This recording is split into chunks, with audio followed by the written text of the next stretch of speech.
I like rooting for the underdog in many cases. If you think about AMD and Nvidia, AMD is the underdog.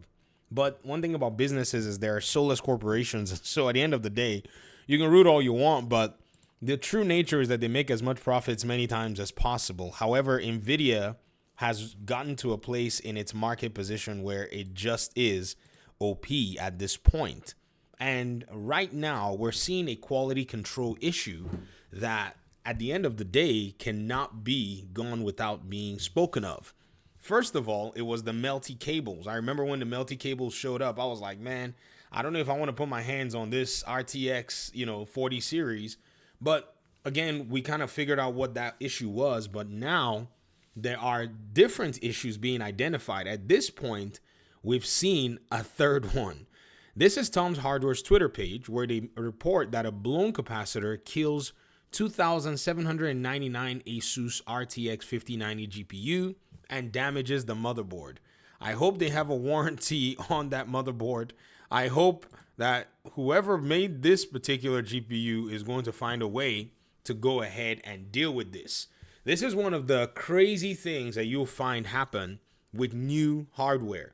And believe you me, I have a feeling that somewhere, somehow, Nvidia is going to cash in all of its checks pretty soon, because there are a lot of people who are team Nvidia. I mean, y'all think y'all think this so-called console war can get brutal, man. Come see the way you're gonna have people talk about both both Nvidia and AMD, and you'll be very shocked or surprised. Like, these are some people's parents. Me, I could not be bothered. You see me at any given point in time, I'll enjoy myself playing or using whoever is giving me the best value. In fact, as I make this particular video, ladies and gentlemen, this is on a full-blown AMD build.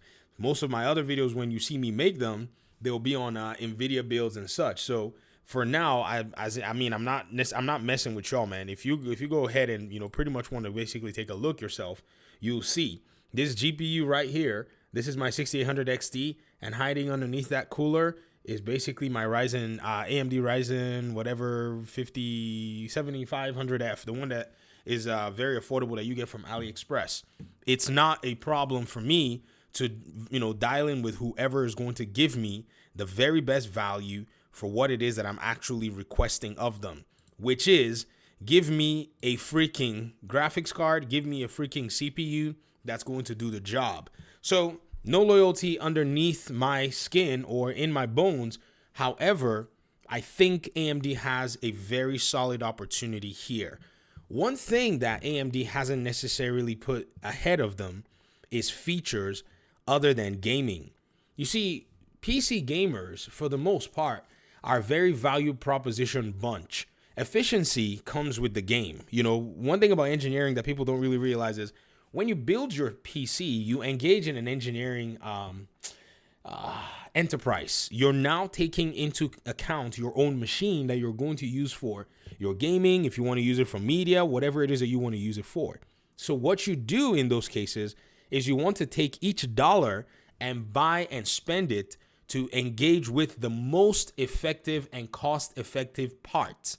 This is why, for the most part, many people would tell folk to stay away from actually buying a pre-built PC, not because they want them to go ahead and suffer or something or try to figure it out, or they're not real gamers. I mean, if a pre-built PC is what is what you're satisfied with, then by all means stick with that. But I'm just saying, like, that particular enterprise allows for you to control cost and control efficiency and leverage the very best deals at the end of the day. So when you do so, and when you're actually going through that process, that particular value proposition is very important. So when someone looks at a CPU or a GPU, they're thinking, what is the most amount of value I can get? Even though they don't need everything that an NVIDIA card is going to provide them, it still, for many people, will make sense to buy a GPU that has those functionality pieces, if in case or should the day arise that they maybe need to go ahead and process freaking CUDA, or they want to frame generate, or whatever the heck it is. And I think this is where AMD is kind of lacking. Now, in terms of AMD's own proposition, don't be fooled. They do have some really good computing. If you want to game and if you want to do some content creation these days, an NVIDIA GPU and CPU will get you where you need to be. I've been using an NVIDIA CPU, I say NVIDIA CPU, AMD CPU, and AMD GPU will get you where you need to go. I don't know the heck I said NVIDIA CPU. NVIDIA doesn't make CPUs. I've been using AMD CPUs for probably going on 5 years now. I've basically abandoned Intel, so their CPUs I can vouch for in many cases. But when it comes to their GPU, I've had some issues when it comes to content creation and everything that I could try to do outside of gaming, except for game development. In game development, in gaming, AMD GPUs do a very good job. But then when it comes to content creation, when it comes to some of these other features, NVIDIA just has a few things that are really interesting. And then now with the AI, craze going on, some people will look at an NVIDIA GPU and be like, it's got tensor cores. I'm going to go ahead and buy it because it can do some AI processing and some AI tasks if the day I ever choose to do AI comes to mind.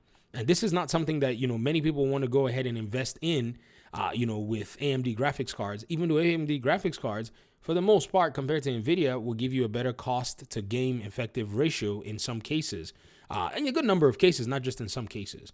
So with all of this going on, I fail to see how AMD has capitalized on this, even in this generation. What are they doing? Why is their research and development not going after those features that it can pretty much use to sell their graphics units? Because again, it's not really a price thing. A lot of people have been in the market so long, and there's a lot of maturity here. So a price, thing is not really their main driver for making their decisions and their purchasing, especially now this far into how PC, gaming has actually grown.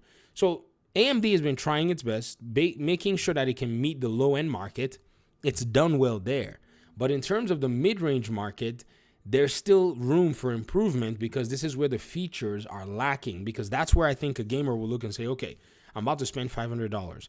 This GPU that I'm going to spend $500 for, what can it do for me? This GPU I'm going to spend $400 for, what can it do for me? If an NVIDIA GPU is $570 and an AMD GPU is $450, there's a likelihood that those features will pull a customer to go ahead and buy that NVIDIA GPU. Even though both of them might have similar performance, even though both of them might basically, even in some cases, the AMD GPU might be more, much better in rasterization performance. Some people will still go ahead because of some of those features, and AMD needs to basically close that gap as soon as possible.